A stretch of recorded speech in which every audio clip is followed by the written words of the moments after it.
Hey, what's going on, guys? Happy Monday. Today, kind of a special video, I guess. So I know originally planned I was going to look at the Wrestle Something wrestlers from the figure collection store. Unfortunately, there are only two figures to review for that particular video. I really don't feel like looking at a 8 to 12 minute video today. So last week I did get in from Rush Collectibles a new set of figures. I know I've been saying I wasn't going to look at any more of these figures, but to be honest, there is one particular figure that I've been eager to get in, and I really wanted to take a look at it. And so I'm like, hey, why the hell not? Furthermore, there is some further information on the backstory with Rush Collectibles. So I guess my videos have been making some kind of headway. And my videos have been forwarded to the owner of Rush Collectibles and the owner, Salvatore. He actually was able to look at my invoices. He recognized my name when my videos were forwarded to him. You know, since I'm such a huge buyer from his store and whatnot, so he gave me a call, and we spent about 45 minutes on the phone, and he's a really nice guy. He really is a genuine human being. Okay, and you guys got to realize, man. I don't care if it's the largest company in the world like Mattel, Hasbro, or if you're a very small business. None of this stuff is personal, okay? Any review that I give, if it's the most positive review in the world, or if it's, I'm not going to, hate on someone like crazy, okay? I'm not going to do that. But if it's the most positive review in the world, or if it's the most not so positive review in the world, it's not a target at the person or the owner of the business. It's about the product in hand, okay? It is a review after all. So I just want everybody to keep that in mind when you look at my videos and you watch my review videos. Like I said, Salvatore, he was an awesome dude. I really enjoyed talking to him during that time frame. And he wasn't trying to beat around the bush or anything. He wasn't trying to hide the fact that he knew that his products were not up to par. He's not somebody that's out there trying to scam his buyers. And I respect the fact that, he understood that, hey, he had something that the folks in China were essentially were in a cost saving measures, and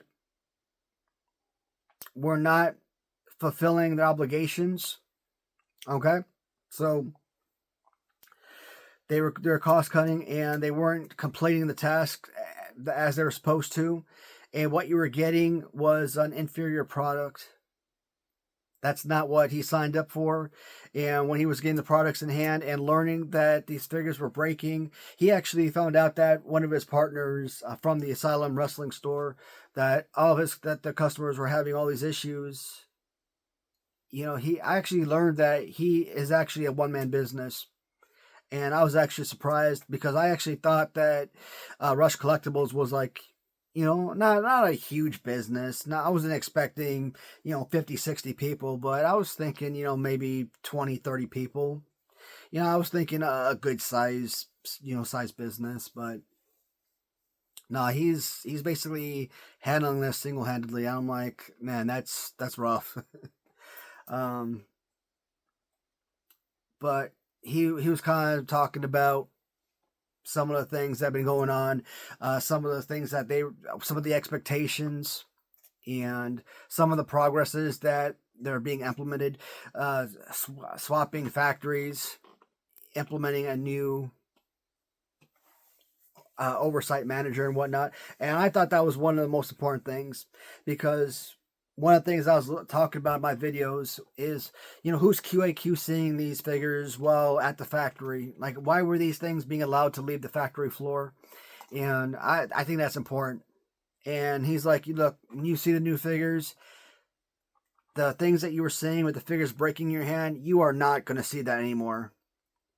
And I'm like, that is awesome. So another reason I wanted to make these videos, not only to look at this particular figure, because I'm excited to actually kind of see the upgrades that he was talking about. And besides, when I got these figures in and I saw the figures, and I not only saw the figures, but I saw the cards and the card backs, and I'm like, damn. I just been talking about not making these videos or not wanting to make these videos anymore. And I'm looking at these and I'm like, I might have to bite my tongue on this because these look freaking awesome. So I want to do another review with you guys and I want to see how the improvements are.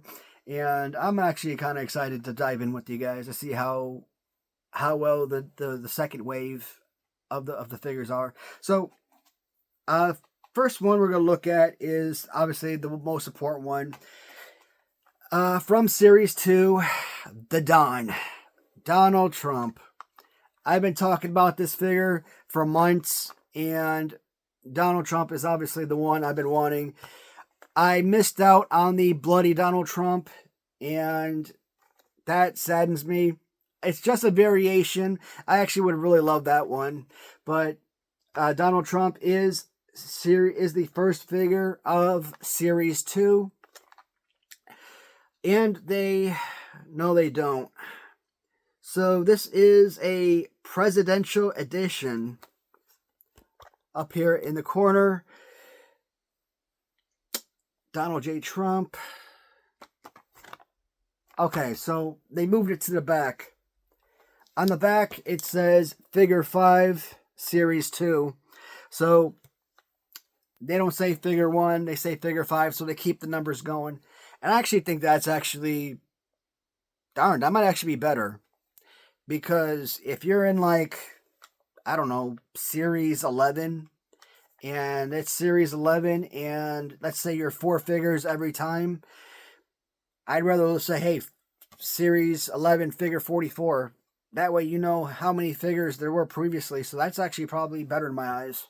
So I don't mind that. I actually like that a lot. So Figure 5, Series 2. I like that. And it kind of shows you who's next up. So he did mention that the next character is due up, I believe he said January 2nd, if I'm not mistaken. So the pre-order is going to open up in January. And as soon as pre-orders end, they're immediately going to go into production or production. So it's not going to be like this long layover to get the specs done and all that. So it's not going to be like a long layover. But he said that the last 2 figures, they're going to be made together. He's still working on his monster collection with like Frankenstein and all that. So all of those are being made, in conjunction with the wrestling figures. So these figures won't be released all together. But that's probably going to happen around the second quarter, so second or third quarter of 2025. So card backs, again, I've said before, I enjoy the card backs, the graphics. That's huge, and I like this a lot. And the way that the graphics are on the front, and one of the things that I liked about it, it's another slide back. Now this one's actually kind of taped up, but you know what? It's an easy remove, right? You're not having to sit there and have to dig underneath the bubble and pop that open. So that is pretty awesome. And does this come with a trading card?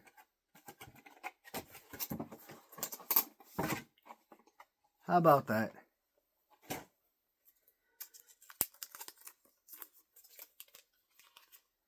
Little Rush Collectibles trading card.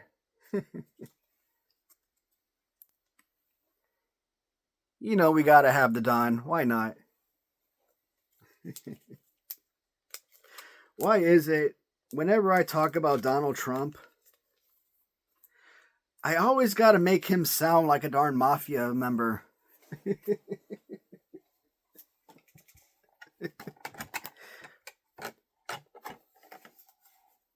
once upon a time, I didn't even really care about Donald Trump. Then he became president, and then all of a sudden, I became impartial to him. And then everybody started hating on him. And then I'm like, you know what? If everybody's going to hate this man, fine. I'm going to love this man. Because I got to be different than everybody else. All I got to say is, whew, because I moved his arm and something broke off. Luckily, it's not what I thought it was. It was the microphone. But I moved his arm. I thought his arm broke off, but no, that's not what it was. Donald Trump. Luckily, it was the microphone. It was an accessory. All right. All right, so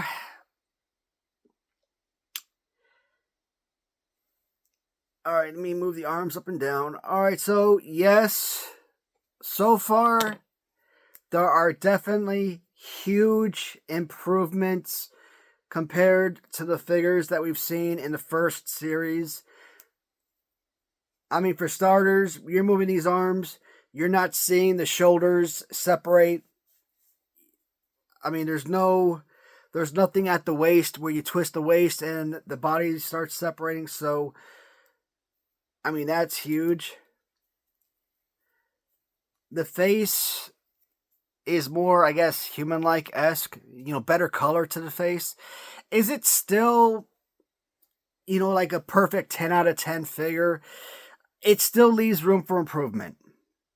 But where I will give Rush Collectibles credit, it is improved upon. And that's, as fans, I think that's all we can ask. And I will keep going back to freaking Hastel Toys. Their figures were not exactly lightning great, or not the greatest thing in the world when they first came out. But they made improvements, and suddenly they kept getting better and better, right? Maybe Rush Collectibles were not the best in the beginning. Rush Collectibles had some good figure, right? Their Jonah figure, I think Jonah was a solid piece. Jonah actually wasn't one of those pieces that we were actually breaking, and the way that Cell tells me, because the way that they were like three separate pieces that were kind of glued together. They're actually glued together. The other pieces, there was no, they weren't glued together. They weren't, how did he describe it? My memory sucks, but he actually went into great detail of why the torsos and bodies weren't sticking the way that they were supposed to. The guys at the factory, they really screwed him. I feel bad. I kind of feel bad. I'm glad to add the Don to the collection. I'm glad I picked this one up. It's a Donald Trump figure. I mean, you're not expecting the world out of this. It's kind of like getting one of the Mattel retros, like Wendy Rittger, or I don't know who else came out. It's definitely better than like Chella Toys, Luna Vachon, or any of those, Chelsea Green, anything like that. So it's a huge improvement over the female wrestlers. So that's something. And like I said, I like the legs a lot. The French Angel figure, it's sort of to the extent of that figure. If you have that piece, it's kind of got the strength of that figure. So Donald Trump, not the highest rating in the world, but a solid piece. I will definitely give him credit. I will definitely give him credit on that one. Hastel, good job on Donald Trump.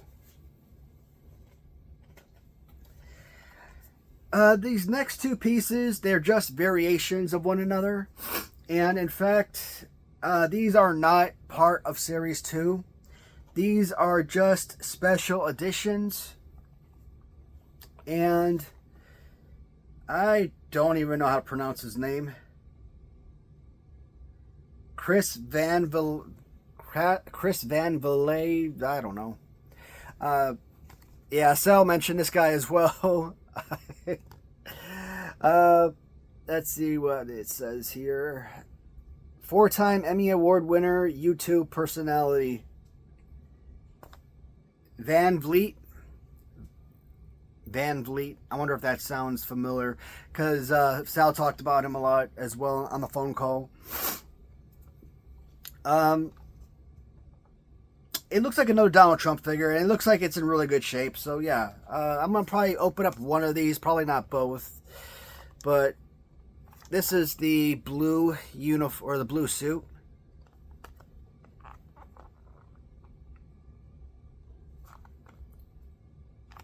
YouTube personality.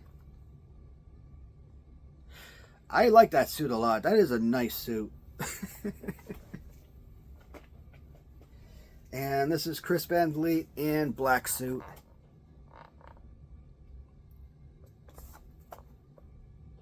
And since these are easy open, they're not sliding. They're not sliding.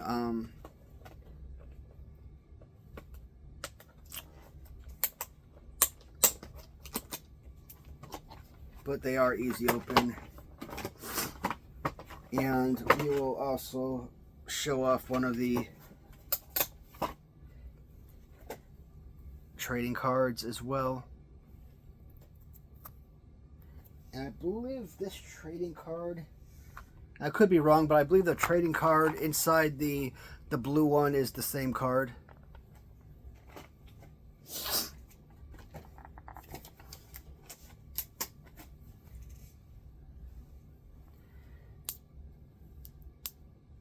All right, Chris Van Vliet. Yeah, as I'm looking at the two figures, they appear to be identical. So really, all that was done was the heads were swapped out. So there really is no difference between the figures. Like I said, head mold changed. That's it.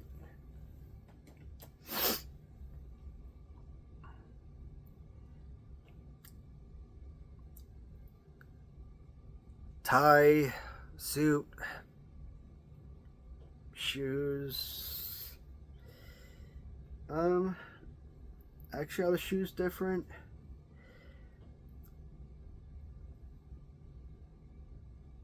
I was thinking maybe the shoes could be different, but I mean, outside of color change, no. Hands, everything. It appears to me like everything is identical. Again, color change, that's it. But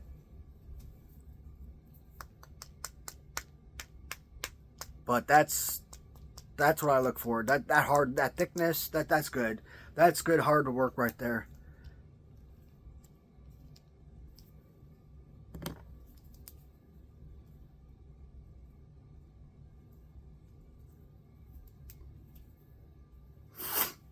Once again, am I going to sit here and say greatest things ever? But no, but I mean, still, in comparison to what I've been looking at, huge upgrade, guys.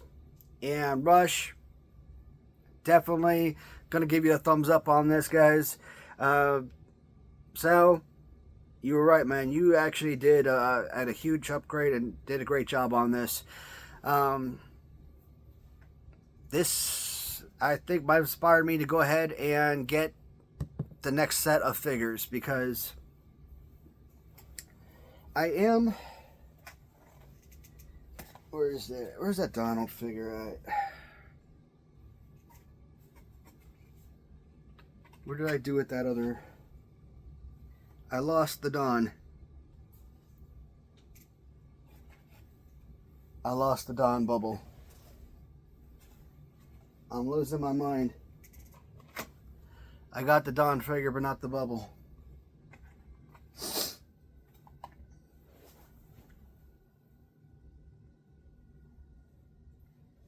I'm tripping.